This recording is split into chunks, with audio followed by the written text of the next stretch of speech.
Hi, good afternoon, everyone. My name is Marco Antonio Hurtado, and today I'll be going over with you all my presentation for week 2. And let's begin. Course HSM 300-1, Module 2, Critical Thinking, Assignment Historical Program Changes.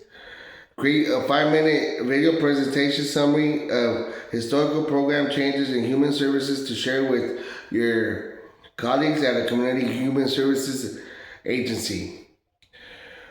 And the following, choose from one of the following areas of your focus for your summary. And let's begin with the PowerPoint presentation now.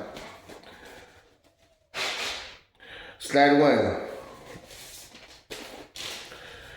A brief overview of the importance of studying historical program changes in human services amongst child welfare. The importance of studying historical program changes in human services is to prevent the repetition of past policy failures, improve current service delivery, and recognize systemic inequities. Moreover, studying the historical foundation for social work allows us to understand how the profession was first formalized, as its early foundations were built in a combination of religious, moral, and community-based efforts with the intention for helping those in need. It's important to understand the full meaning of social services as to its origins, for the reason that we still follow the old principles today, just in different ways. We have to understand the implication and the influence religious institutions like the Christian church made upon social work. According to the level of influence the Christian church made upon social work, for the church saw charity to be a moral duty as a commitment that they made to the poor and vulnerable. Key features of early charitable efforts include almsgiving, hospices, and almhouses, as well as brotherhoods and guilds, as a way of honoring the line of social work, as it's built thereby deeply rooted in compassion and commitment to social justice.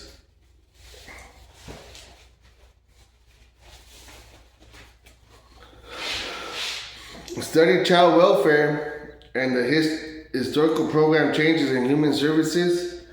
It's important for the reason we can then understand the shifts from reactive, punitive, child removal toward preventive trauma, informed, and family preservation models.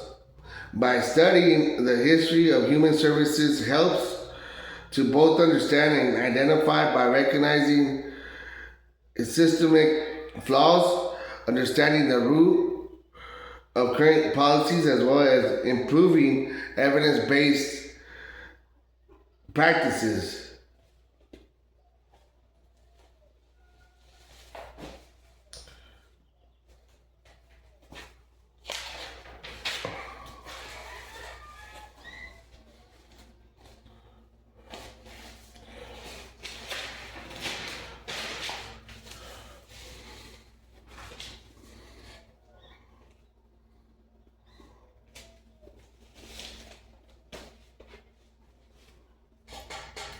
Slide 2. All these changes have led to current programming, services, and policies that exist today.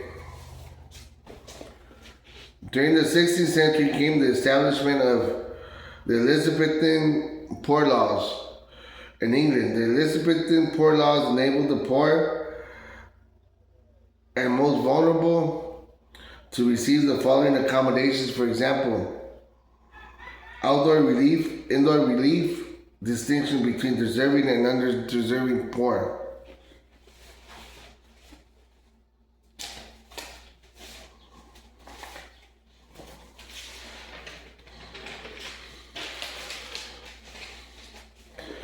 in a manner in which the changes in the child welfare system led to the current services and policies is the creation of kinship care as a replacement of the option of foster care.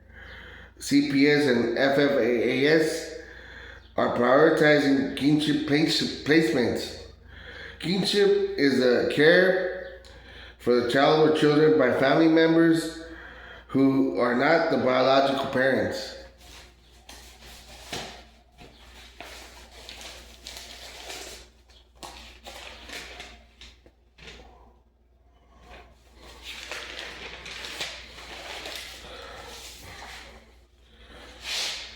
Slide 3.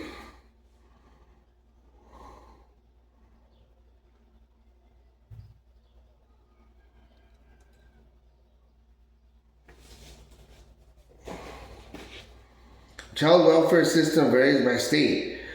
The common objective goal is to enhance families' abilities to care for their children. Moreover, child welfare offers two types of services, as they are foster care or adoption. Child welfare was founded in 1875. Prior to this date, child welfare didn't exist. As a result, children were taken into apprenticeships, yet the majority of the time received institutional care. In addition to organized welfare in the United States, began with the New York Children's Aid Society, which was founded in 1853 by Charles Loring Brace.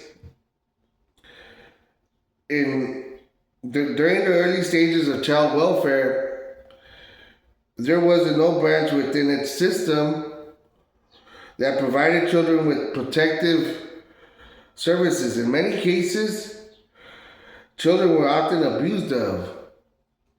This institution brought about the enactment of the New York Society for the Prevention of Cruelty to Children in 1875. Furthermore, former American President Theodore Roosevelt, as well as other welfare leaders, held the White House conference in support of the Mother's Pension movement. The movement advocated for children not to be removed from their homes due to level of poverty. Yet this movement was for whites only.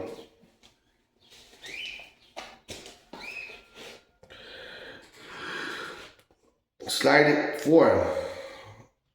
Key historical figures who have impacted the field and what their contributions have been. 8 historical figures who have made an impact on child welfare and what have been their contributions to the field. 8 historical figures have been Jane Addams, Julia Lathrop and Grace Abbott, Charles Loring Brace, Frederick Douglass Sprague Perry, Frances Perkins, Janie Porter Barrett, and C.C. Carstens. Each of the 8 individuals has contributed to child welfare in their own way. As a result, has led to the involvement of the practice to what it represents today. First is Jane Addams and her contributions to child welfare were that she founded that Chicago's Whole House, and she also spearheaded the child saving movement.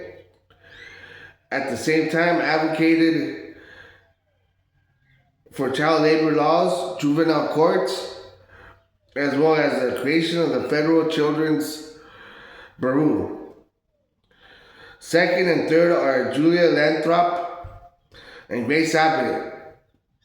They were known to be the first 2 directors of the U.S.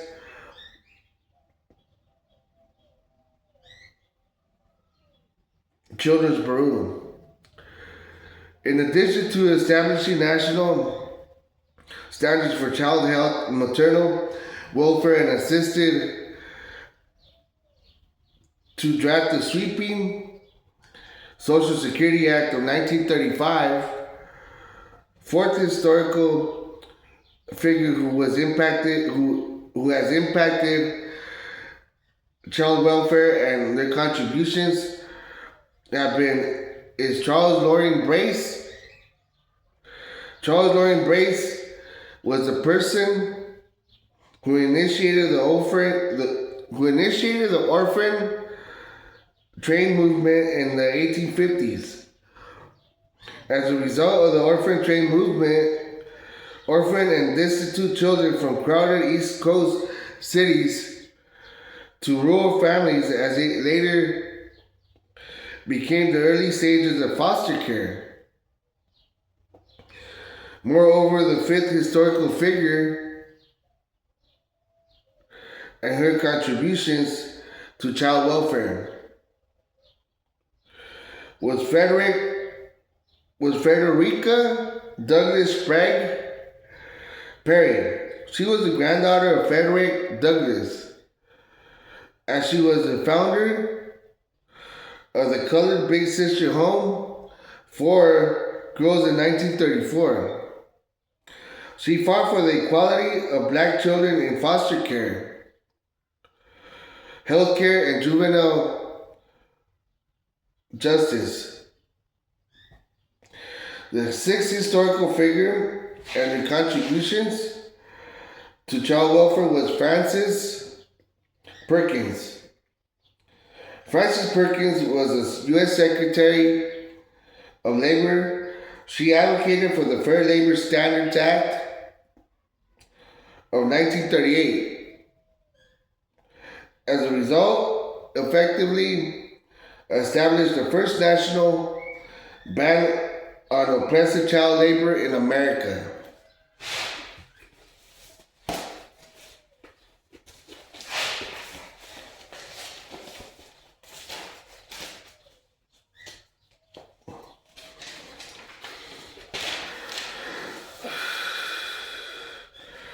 Slide 5.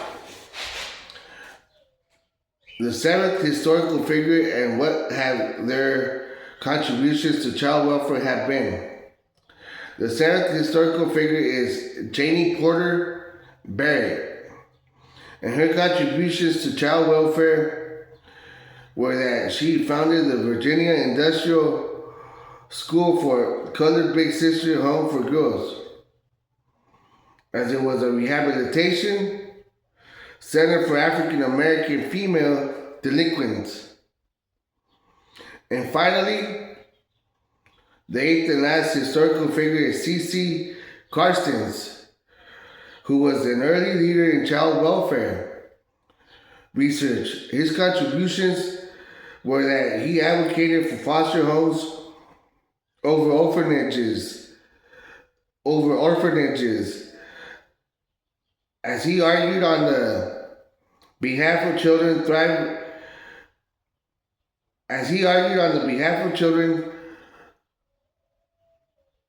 thriving better in family settings.